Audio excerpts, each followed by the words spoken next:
জীবনের কঠিন মুহূর্তে মানুষ যখন সব দিক থেকে অসহায় হয়ে পড়ে তখন দোয়াই হয়ে ওঠে সবচেয়ে বড় আশ্রয়। কারণ আন্তরিক দোয়া শুধু বিপদ দূরই করে না, বরং হৃদয়ে এনে দেয় শান্তি, আশা ও আল্লাহর প্রতি গভীর বিশ্বাস।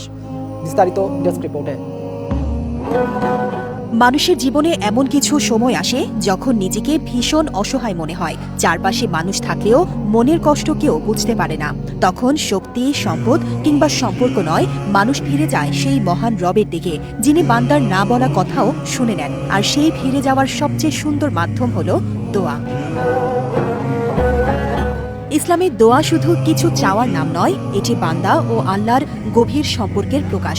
দোয়া মানুষকে শেখায় সব ক্ষমতার মালিক একমাত্র আল্লাহ। তাই একজন মুমিন সুখে দুঃখে সবসময় আল্লাহর কাছে সাহায্য চায়। রাসূলুল্লাহ সাল্লাল্লাহু আলাইহি ওয়াসাল্লাম বলেছেন, দোয়া উপকার করে বিপদ নেমে আসার পরেও এবং বিপদ নেমে আসার আগেও।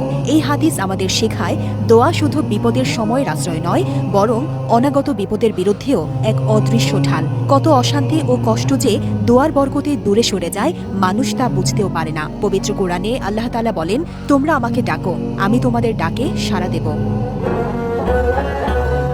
আজকের এই ব্যস্ত ও অস্থির সময়ে মানুষ বাহ্যিক নিরাপত্তা খুঁজছে, কিন্তু অন্তরের শান্তি হারিয়ে ফেলছে।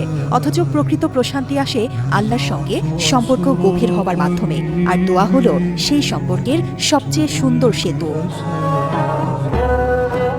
তাই শুধু বিপদের সময় নয়, প্রতিদিনের জীবনে দোয়াকে সঙ্গী করুন, কারণ দোয়া কখনো বৃথা যায় না।